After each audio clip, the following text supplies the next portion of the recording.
네, 말 많고 탈 많았던 드루킹 특검팀이 60일간의 수사를 끝내고 답을 내놨습니다. 특검 사상 최초로 기간 연장을 하지 않은 채 나온 결과인 만큼 정치적 여지는 계속될 것으로 보입니다. 한편 더불어민주당 이해찬 신임 당대표가 본격적인 행보에 나섰습니다. 청와대에 대해선 당정청 관계 복원을, 야권을 향해선 최고 수준의 협치를 내건 만큼 앞으로 어떤 변화가 있을지 주목되는데요. 김성환 시사평론가와 한국당 혁신 비대위원인 이수희 변호사 두 분 모셨습니다. 안녕하십니까? 네, 안녕하세요. 오셨습니까? 드루킹 특검 얘기 먼저 해보시죠. 60일간 수사 결과 끝났는데 수사할 때 참 이런저런 말들도 많았는데 허위범 특검이 콕 집어서 얘기했습니다. 아니, 너무 좀 정치권에서 지나치게 편향되게 이야기를 한 게 아니냐, 심히 유감스럽다라고 이야기를 했습니다. 어떻게 보십니까? 막상 수사하는 입장에서 보면 정치권에서 감나라 배나라 하는 게 불편할 수밖에 없을 것 같고요. 예. 그런 부분에 대해서 어찌 보면 마지막에 수사 결과가 좋았으면 저런 얘기를 안 해도 됐을 텐데 예. 그런데 수사 결과가 좋지 않았기 때문에 오히려 더 불편하게 들리지 않았을까 하는 생각이 좀 들고요. 특검이 마지막으로 오늘 대국민 보고라고 해서 내놓은 결과를 보면 저는 개인적으로 굉장히 허술한 결과를 내놨다고 생각합니다. 김경수 경남도지사 구속영장 기각됐을 때도 다툼의 여지가 있다, 예. 공범인 관계가 이렇게 얘기를 했는데요. 예를 들어서 대선 때 이렇게 댓글 조작이 있었다고 하면은 그 김경수 지사하고 드루킹하고는 도대체 어떤 공모관계가 있었는지 구체적으로 좀 상세하게 설명을 해줬어야 하는데 그냥 공모관계가 있었고 시연회를 봤다고 판단했다. 이런 정도였단 말이에요. 근데 그것도 사실은 그동안에 드루킹이 얘기할 때도 다른 이제 회원들이 있는 앞에서 시연했다고 했다가 또 둘이서 독대하는 자리에서 시연했다고 말을 바꾸기도 했었고 예. 과연 시연이 있었는지에 대해서도 사실은 서로 간의 주장이 엇갈리는 상황이거든요. 그런 부분에 있어서도 우리가 얘기하는 것처럼 증거주의라고 얘기하는데 최소한의 증거라도 좀 제출을 했었어야 하는 거 아닌가. 아마 그런 점 때문에 이번 특검이 뭔가 구체적인 물증을 제시하지 못했다고 하는 예. 그런 지적을 좀 받는 것 같고요. 또 하나는 드루킹의 입에 너무 의존하다 보니까 나중에 가서는 오히려 드루킹의 덫에 빠지는 이런 모습들도 보였거든요. 그러니까 그 느릅나무 출판사 예. 2016년 11월에 그때 이 킹크랩 시연회가 있었다고 할 때도 100만 원 줬다 그랬다 또 안 줬다 그랬다가 결국은 안 준 것으로 결론을 내는 모습도 그랬고요. 그리고 드루킹이 언론사에 이제 편지를 보냈을 때는 킹크랩을 만들긴 만들었는데 초보적인 수준에. 근데 너무 이게 잘 굴리지 못할 정도가 돼서 실제로 써먹지 못했다. 본인 스스로는 그렇게 또 얘기했거든요. 예. 네. 근데 지금 특검 그 수사 결과를 보면은 이 드루킹을 활용해서 굉장히 많은 한 900만 건 이상의 어떤 댓글이 있었다, 공감수 조작이 있었다 이렇게 얘기를 하고 있는데 그건 도대체 어디서 나온 것인지 그것도 사실 좀 애매하고요. 센다이하고 오사카 총영사 부분에 대해서도 합리적으로 우리가 생각할 때는 대선 댓글 작업을 통해서 그것에 예. 대한 고마움으로 일종의 자리를 서로 간에 이제 얘기하는 과정에서 언급되었던 얘기로 이제 우리가 이해를 했고 드루킹도 그렇게 주장을 했는데 특검에서 지금 얘기하기로는 지방선거 때 도와달라는 의미로 센다이하고 오사카 총영사 직을 제안했었다 이렇게 얘기하는데 그것도 이전하고 지금 서로 간에 뭔가 앞뒤가 잘 안 맞는 부분들이 그대로 보인다는 거죠. 그걸 명쾌하게 대국민 보고 때 좀 정리를 해줬으면 참 좋았을 텐데 그런 부분에 대한 정리가 좀 깔끔하게 안 된 것 같아서 그동안의 얘기가 나오는 것처럼 상당히 수사를 하는데 곤란을 겪고 예. 뭔가 확실한 성과를 내지 못했던 것 아니냐라고 하는 비판을 받을 수밖에 없도록 지금 만든 거 아닌가 싶습니다. 알겠습니다. 네, 특검이 좀 허술하게 전반적으로 마무리가 됐다고 보고 계신데 지금 한국당에서는 국정조사 추진하겠다는 입장이죠. 예, 그러니까 이제 기대했던 그리고 이제 특검법이 이제 그 김성태 원내대표가 그렇게 그 단식까지 해가면서 통과된 법이지만 나온 결과는 좀 많은 실망스러운 거죠. 그런데 저는 허위범 특검에 대해서 정치 특검이다 이런 비난은 저는 옳지 않다고 보이는 게요. 애초에 한계가 있었습니다. 애초에 경찰의 수사가 너무 부실했고 그래서 결국 특검까지 갔습니다만은 이거는 또 기소를 하려고 하면은 우리 합리적 의심 없는 증거들이 나와야 한다는 거죠. 그런데 지금 이 물증은 별로 없을 수밖에 없는 그런 범죄에다가 관련자들이 지금 특히나 김경수 지사의 경우에는 살아있는 권력 측에 굉장히 가까운 사람이기 때문에 훨씬 더 부담스럽고 또 거기에 따른 관련자들이 그 뭐 드루킹 김 씨를 비롯해서 심리적으로 굉장히 위축된 상태에서 진술을 할 수밖에 없는 예. 그렇기 때문에 뭐 그 진실을 파헤치는데 사실상 좀 많은 어려움이 있는 저 수사였다. 그런 면에서의 한계는 저는 있었다고 보이고요. 그렇기 때문에 그러니까 법적으로는 뭐 기소할 수 없다든가 법적으로 뭐 이런 증거가 합리적 의심 없이 이런 사실이 발견됐다, 뭐 확인됐다는 아니더라도 예. 정치적 관점에서 그리고 정치적 도리 측면에서 비난받아야 할 것, 드러나야 될 사실관계는 국정조사를 통해서 반드시 밝혀야 된다고 생각됩니다. 그거는 정치적인 판단을 받는 거고 정무적인 책임을 지는 거라서 네. 법적인 문제하고는 또 저는 많은 다른 관점이 있다고 생각이 들거든요.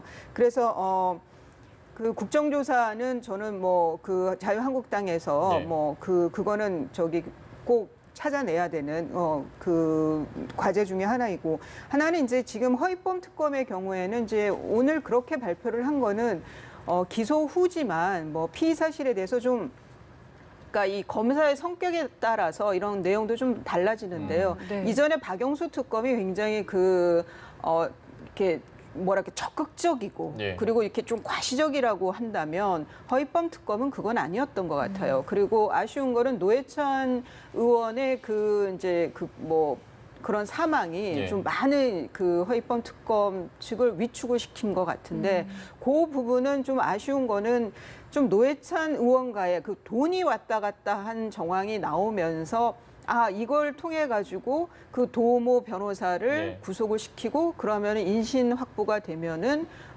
자백이라든가 어떤 진술에 있어서 좀 더 수월하게 가지 않겠느냐고 판단하고 밀어붙였던 것이 외려 좀 자충수가 됐던 그런 상황이 아닌가 싶어. 그 부분은 많이 안타깝습니다. 알겠습니다. 또 국정조사에 대해서 잠깐 말씀하셨는데요. 우리가 드루킹 특검으로 지난 3월부터 지금 8월 말까지 계속 지금 특검 얘기를 하고 있어요. 네.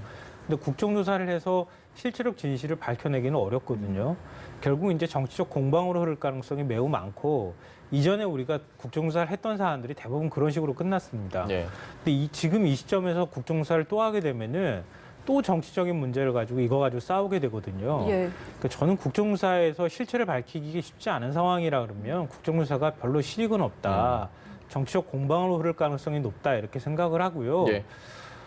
만약에 뭐 지금 특검에서는 소기 성과를 거두지 못했다 하더라도 검찰이 일단 수사를 이어받게 되는 상황이니까 앞으로 이제 공소유지하고 검찰이 남아있는 이제 그 수사를 한다고 하면은 그 부분에 대한 수사를 좀 맡겨놓는 게 더 낫지 않을까 싶은 생각을 합니다. 알겠습니다. 저는 거기에 더해서 좀 뭐 국정조사는 좀 의견이 다르지만 법원에서 이 그 김경수 드루킹 김의 진술이 어떻게 바뀌었고 왜 바뀌었는지에 대해서 드루킹 김이 분명히 법정에 나올 거거든요. 네. 증언을 한다면 저는 그런 것이 좀 추후로 소상히 보도가 됐으면 좋겠습니다. 박근혜 전 대통령의 그 재판의 경우에는 뭐 관련자들 진술이 그냥 실시간으로 계속 보도가 됐지 않습니까? 저는 이 김경수 지사와 관련된 이 드루킹 김의 이 사건도 법원에서의 그런 증거조사에서 과연 누구 말을 믿어야 하는지에 대해서 좀 국민들도 알 권리를 위해서라도 네. 좀 보도가 더 좀 구체적으로 나왔으면 좋겠다. 이전에 다른 사건들과 비교했을 때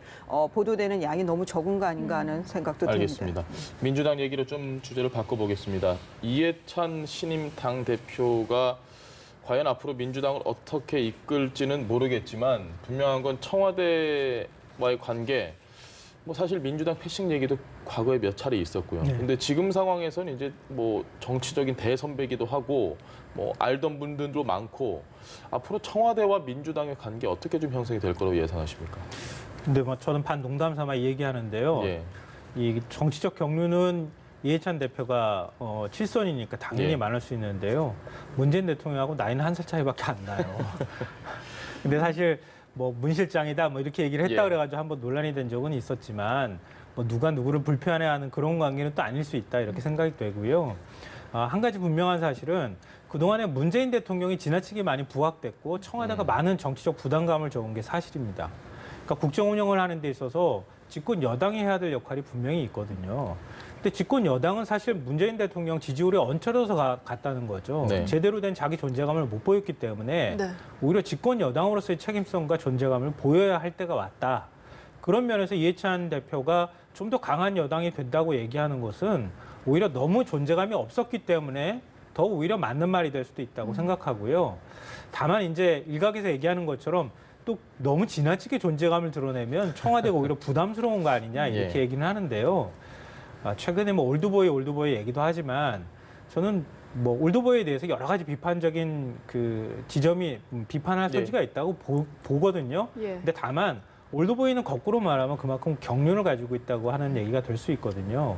오늘 김병준 비대위원장 찾아가고 또 네. 예. 김성태 원내대표 가서 만나면서 몸을 낮추는 모습 보였잖아요.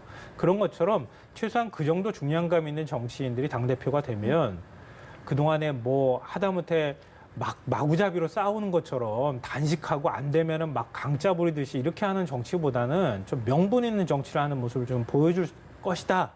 라고 저는 개인적으로 좀 현재 기대하고 있습니다. 청와대와 민주당이 뭔가 손발이 잘 맞는다는 얘기는 현실적으로 봤을 때 분명히 그럼 야당과는 특히 한국당과는 더 손발이 좀 안 맞을 가능성이 높아지는데 물론 뭐 이해찬 대표는 협치를 하겠다고는 하지만 대신 좀 부담스러울 것 같아요. 한국당 입장에서는.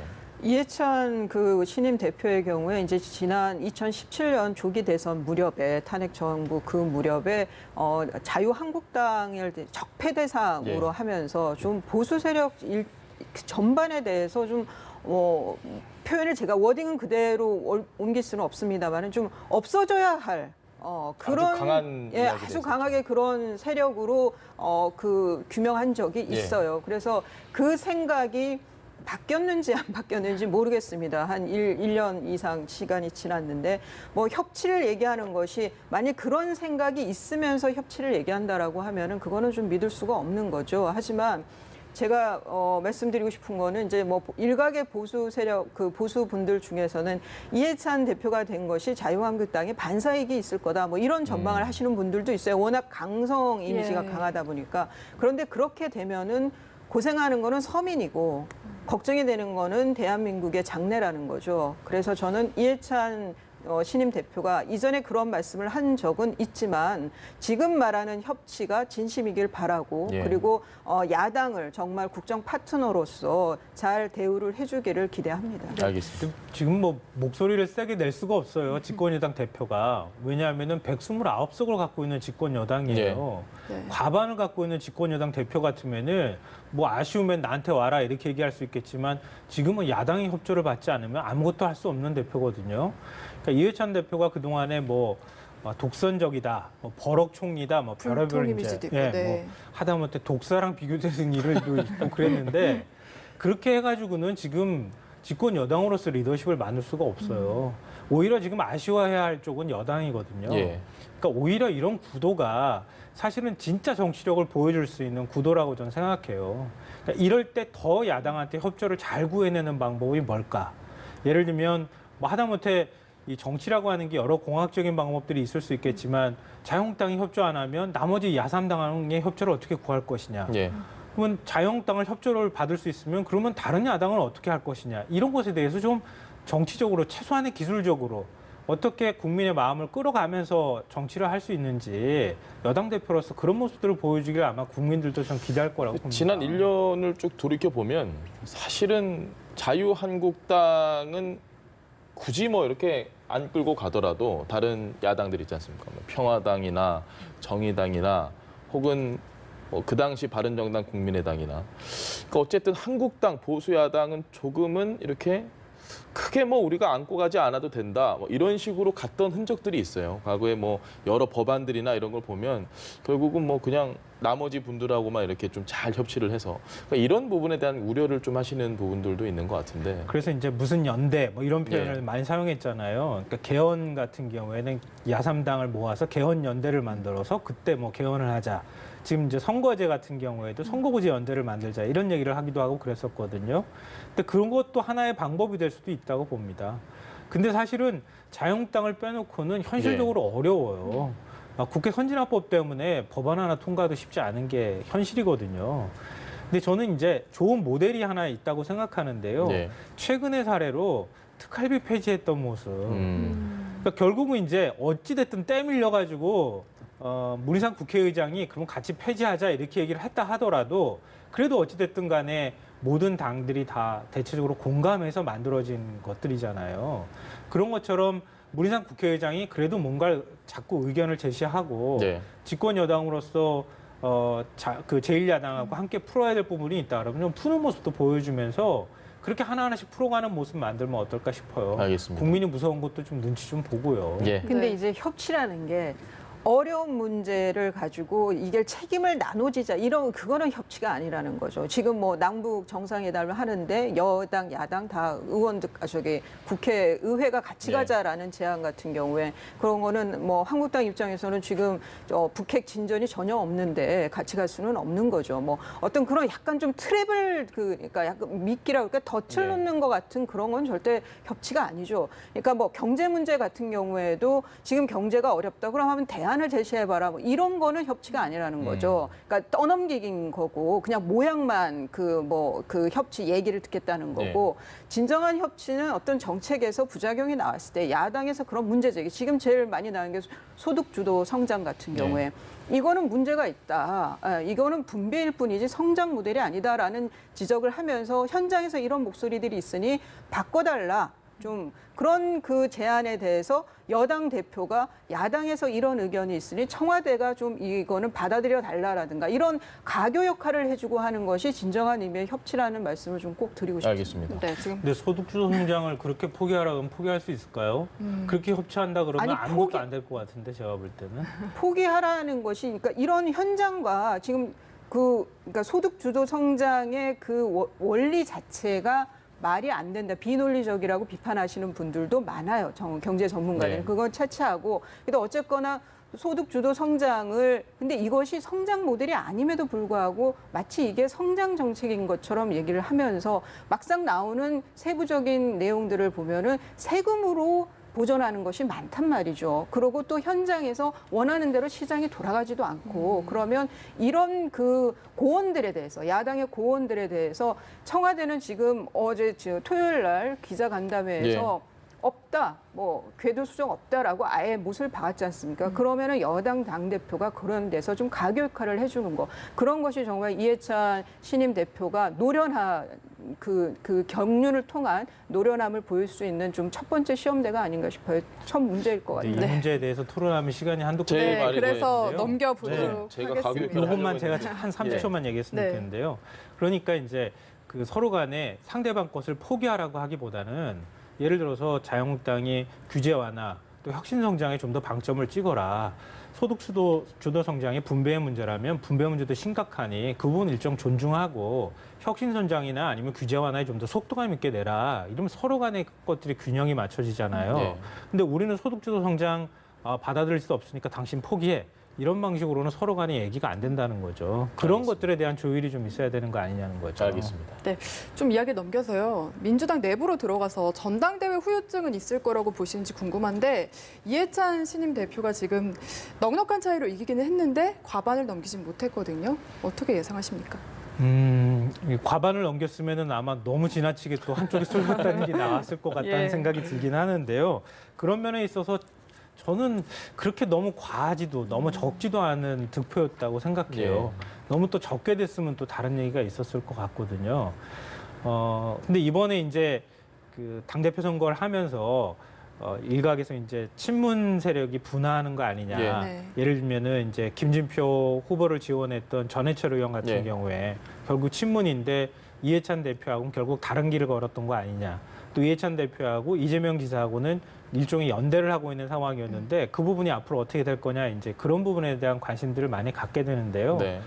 물론 이제 그동안의 한국 정치가 자꾸 개파에 의존해서 정치를 하는 모습이 있었기 때문에 그렇지 않을 것이라고 하는 보장은 가질 수 없겠지만 저는 이제 몇 가지 조건은 있다고 봐요. 당대표가 일단은 다음번 정치에 대해서 나는 더 이상 욕심이 없다고 얘기를 했단 예. 말이에요. 예. 이해찬 대표가. 총선에 대해서도 미련이 없다고 얘기를 했고요. 그럼 자기 사람을 만드는 일들을 별로 하지 않을 거라고 하는 점이 있을 것 같고요. 또 하나는 이해찬 대표가 개파를 중심으로 해서 당을 운영하거나 하지 않겠다고 하는 그런 이제 것들을 앞으로 실천적으로 보여줘야 할 필요가 있다고 예. 보고요. 그게 바로 이제 공천하고 연결되는 부분이기 때문에 최소한 그런 것에 관한 신뢰만 확실하게 지켜주면 그러면은 뭐 친문이 분화했다, 뭐 했다 이런 얘기도 사실은 별로 의미가 없는 얘기가 될 거다. 그러니까 앞으로 어떻게 운영하는가가 중요한 것이지 예. 선거 공간에서야 뭐 사생 결단을 하는 거니까 그런 얘기들 많이 나올 수 있는 거니까요. 변호사님 생각도 같으십니까? 이게 이번에 그 선거 방식이 경선 방식이 원샷 방식이었어요. 그러니까 네. 하루 그 다 모여가지고 그 투표를 하는 거라서 조직표가 많은 곳이 이길 거라고 해서 이해찬 당신 후보죠. 경선 후보가 제일 유리하지 않느냐라고 했는데 결과가 그대로 나왔습니다. 근데 지금 이제 신임 대표께서 첫 새 과제 중에 하나가 정권 재창출을 예. 얘기를 했어요. 당연히 여당이니까 정권 재창출을 할 거고 아마 바닥에서는 대선 욕심이 있는 사람들이 많이 움직일 거예요. 그래서 여당은 뭐 본질적으로 이 갈라질 수밖에 없어요. 차기 대선을 보면. 그래서 저는 쉽지는 않을 거다, 화합이. 예. 그게 워낙 뭐 카리스마 있는 대표이기 때문에 물 위로 많이 올라오지는 않겠지만 잠겨져 있는 그 갈등은 뭐 없애기는 어려울 거다라는 생각이 알겠습니다. 듭니다. 네. 저희가 뭐 계속 민주당 얘기만 했는데 한국당 얘기 통 요즘 한국당 얘기를 많이 안 한 것 같아서 그래서 한국당도 보면 분위기가 조금씩 달라지는 것 같습니다. 어느 분이 그래요. 싸우지 않고 막말이 없으니까 이제 아예 뉴스에 안 나오면서 존재감도 없어지는 것 같다 그러시는데 굉장히 준비 많이 하고 있습니다. 뭐 예. 9월 이제 정기국회 앞두고도 준비를 많이 하고 있는데요. 지금 뭐 차기 이제 전당대회가 언제 열리냐가 제일 예. 궁금해하신 것 같아요. 그게 뭐 보통 당내에서 지금 얘기는 내년 초로 2월, 초로 생각을 하는 것 같고 그러면은 아직은 뭐 움직일 때는 아니기 때문에 당 대표 나오고 싶은 분들이 그래서 가시적인 거는 눈에 없는 것 띄는 같습니다. 분들이 좀 있긴 합니다. 예. 그런데 이제 김무성 전 대표가 공화주의라는 이제 화두를 또 아젠다를 들고 나와서 혹시 이제 이게 그 좌담회니까 세미나를 여는 거예요 국회에서 뭐 국회의원들이 이런 걸 일상적으로 많이 합니다. 하시죠. 예. 근데 김무성 전 대표고 공화주의랑 큰 아젠다를 들고 나오니까 말은 어려워요. 그래서 혹시 이거 전당대회 겨냥 아니냐라고 하는데 글쎄요, 뭐 따르는 분들은 제법 되시는 분이라 제가 나중에 한번 사석에서 여쭤봐야 되겠습니다. 황교안 전 총리도 지금 수필집 냈고 홍준표 전 대표도 지금 다음 달에 돌아오고 하는데 어떻게 좀 보시고 계신가요? 글쎄요, 그 앞으로 어떻게 되는지는 뭐 본인들의 행보에 따라 다를 거라고 생각하는데요. 황교안 전 총리 같은 경우에는 정치 활동을 하고 싶어 하는 것 같아요. 자꾸 그런 냄새나 그런 이제 모습들이 보이도록 그렇게 만들고 있는 건 분명하거든요. 근데 어느 자리에 어떻게 껴야 될지 본인 스스로가 잘 판단을 못 하는 것 같고요. 그렇게 좀 미온적인 태도를 보이지 말고 나설 땐 그냥 나서고 정치는 어차피 맞을 거면 맞아야 되는 거거든요, 토론. 네. 근데 그 돌 맞는 걸 너무 싫어하는 스타일이 아닌가. 그래서 저는 그냥 바로 지금 정치 활동을 재개하기는 좀 쉽지 않다고 생각하고요. 네. 홍준표 전 대표 같은 경우에는 뭐 워낙 거침없는 스타일이니까 그러니까 아마 적극적으로 얘기를 할 것인데 제가 볼 때는 지금 이제 비대위원 계시지만 김병준 비대위원장한테 나쁠 게 별로 없을 것 같아요. 오히려 김병준 비대위원장이 그동안에 존재감이 안 보이는 게 당에서 뭔가 이렇게 대립각을 세우고 네. 당을 이렇게 뭔가 바꾸려고 하는 모습이 누군가 또 상대가 있어야 그게 가능한 일이거든요. 또 홍준표 전 대표가 들어와서 만약에 뭐 이전처럼 뭐 필요하군요, 적극적으로 막 한국당이. 하면 예. 저는 오히려 더 어서 오시라고 얘기하는 게 맞는 것 같다. 그렇게 생각되는데요. 근데 그런 역동성이라는 게 어쩌면은 정치를 자꾸 이렇게 뭔가 변화하고 바꿔가는 것이기도 하니까 이제 그런 과정들이 계속 앞으로 한 몇 개월 동안 있겠죠. 예. 그리고 김병준 비대위원장이 또 비대위원회가 어떻게 그림을 만들어가느냐에 따라서 만약에 국민 지지율을 한껏 끌어올려 줄 수 있다 그러면 또 이런 구도도 또 달라질 수 있는 거 아닙니까? 네. 근데 그게 뭐 지금으로선 장담하기는 쉽지 않은 모습인 것 같아요. 알겠습니다. 마지막 이 이야기를 꼭 해야 될 것 같습니다. 박원순 서울시장이 여의도 용산 개발하겠다 이야기한 지 한 7주 만에 보류하겠다. 뭐 이게 보류가 된 게 문제가 아니라 그 정책 자체를 이렇게 빨리 손바닥 뒤집듯이 뒤집어도 되느냐 비판 여론이 상당히 지금 들끓고 있는 상황입니다. 상당히 가벼웠던 거죠. 예. 지난 싱가포르에서 저런 그 여의도 용산 그 얘기를 할 때가 이미 그 강남 집값, 서울 집값 때문에 부동산 대책 얘기가 정권 차원에서 많이 나왔을 때거든요. 예. 그때 좀 느닷없는 그 발표였어요. 여의도 용산 개발이. 근데 용산 개발은 2014년 처음 그 보궐선거 때 예. 처음 이제 데뷔할 때 그때도 그것이 이제 정몽준 당시 그 한국당 후보하고 용산 개발을 가지고 좀 그 대립이 됐었죠. 근데 그거를 토건 사업이라고 아주 혹평을 했었는데 2018년에 지금 이 상황에서 용산 개발을 꺼냈다는 거는 그거는 이전의 그 행적으로 봐서는 대권 행보인 건데 뭐 저 여의도에서 좀 속칭 스텝이 꼬인 거죠. 예. 때를 잘못 택했던 것이고 그래서 박원순 시장 입장에서는 좀 굉장히 그 상체기가 난 그런 예. 정책 발표라는 생각이 들고요. 그리고 이제 뭐 강북구 삼양동에 서울 삼양동에서 지내고 나서 경정철 뭐 그걸 이제 많이 시행을 그 도입을 빨리 하겠다라는 발표를 했는데 그것도 주무광청은 국토부고 그리고 지금 그 운영되는 것도 적자 운영이거든요. 예. 그것도 좀 그 현 상황과 뭐 이런 나중에 그 도입한 후에 그런 뭐 비용이라든가 효율성 이런 걸 많이 따져봐야 될 사업이거든요. 그런 것들이 너무 이 즉흥적인 것보다는 좀 파퓰리즘적이다라는 생각이 들어요. 그래서 인기 영합적인 정책에 너무 치중하는 거 아닌가라는 생각도 들고 여러 가지로 이제 박원순 시장 입장에서는 중앙 부처하고도 부딪히지만 예. 청와대에서도 곱지 않은 시선으로 보지 않을까 하는 생각이 듭니다. 알겠습니다. 네, 어쨌든 문제는 이게 철회가 아니라 보류다 보니까 네. 집값이 그래도 안 잡힐 거다라는 이야기가 많거든요. 만약에 대권의 큰 그림을 그린 거라면 박원순 시장에 좀 타격이 되지 않을까 생각도 드는데요. 글쎄요, 이건 글쎄요입니다. 왜냐하면요, 아무 일도 벌리지 않는 사람은 주목해주지 않거든요. 예. 그러니까 뭔가 일을 벌리는 사람을 자꾸 주목하게 되는 것인데 이게 나중에 얼마나 부정적인 효과로 나타날지는 봐야 될 겁니다.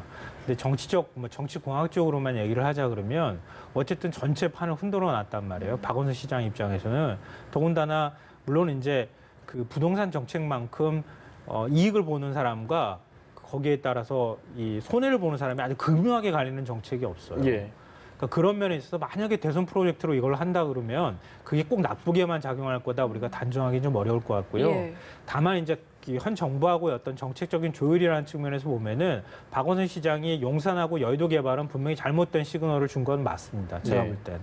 그러니까 이거는 만약에 시그널을 줄 때 이전식 부동산 개발하고 완전 다른 방식으로 갈 거다. 나는 패러다임이 다르다. 이렇게 처음부터 치고 나갔으면 좀 달랐을 텐데 이전 방식하고 별 차이 없는 것처럼 보였단 말이에요. 그거는 분명히 좀 잘못된 시그널을 줬고 서울시 전체 부동산 시장에도 영향을 잘못 줬다고 보는데 다만 강북권 지금 이제 철도 교통망 개선한다고 해서 경전철이라든가 예. 4개 노선 만든다고 하는 건요.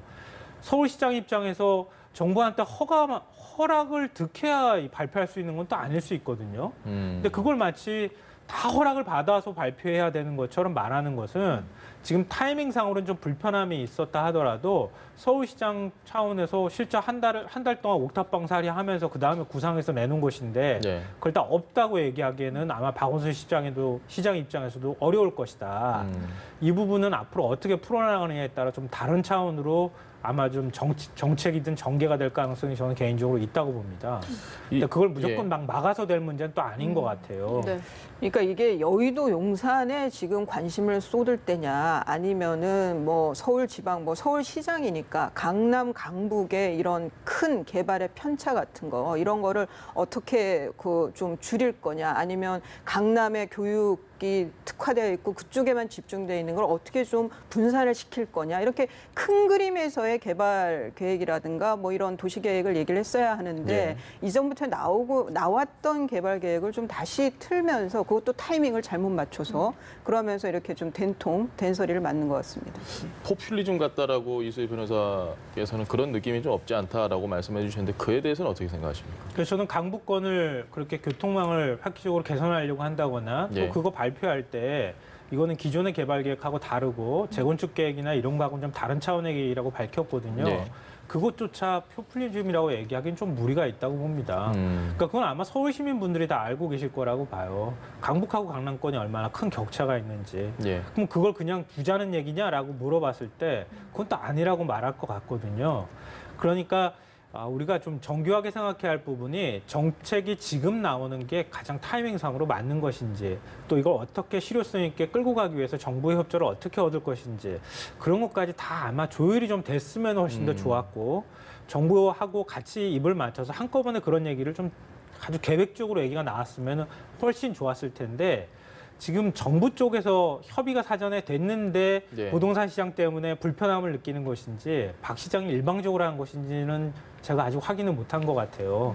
근데 그런 부분에 대한 엇박자에 관한 문제지 강북권을 어떻게 해서든 살기 좋은 곳으로 만들겠다고 하는 것을 서울 시민이 반대할 이유는 저는 없다고 봐요. 강북권 개발에 대해서는 아무도 이의가 없죠. 다만 이제 이런 그 경전철 조기 도입 이러면은 이것이 조기 도입하겠습니다 하고 시장 입에서는 나왔는데 실제 그게 시행하기에는 너무나 산적한 과제가 많으면 예. 그러면은 도입하겠다고 말한 사람만 알맹이를 치고 밑에서 그걸 시행해 가야 되는 쪽에서는 굉장히 힘들거든요. 그러면은 이 뭐라 그럴까요? 그 시장님은 하려고 하고 나머지 사람들은 꼭 안 할, 그러니까 뭐라 그러지? 그러니까 선의는 본인만 챙겨갈 수 있는 것이 이런 저기 발표라는 거죠. 그런 면에서 저는 실효성이라든가 이런 걸 구체적 타당성 같은 걸 다 좀 검토를 한 다음에 이런 발표들은 해줘야 되는데 저는 하고 싶은데 이런 게 못 쫓아옵니다. 이런 게 지금까지 많았어요. 네. 예, 그래서 이런 거는 좀 지양돼야 할 정책 발표다라는 얘기 알겠습니다. 말씀드립니다. 네, 좀 더 신중하게 사전 조율이 있이 발표가 이루어졌으면 더 좋았겠다라는 데는 공감대를 형성하신 것 같습니다. 두 분 이야기 여기까지 들어보겠습니다. 김성환 시사평론가 그리고 한국당 혁신비대위원인 이수희 변호사와 함께했습니다. 감사합니다. 네, 고맙습니다. 네, 그렇습니다.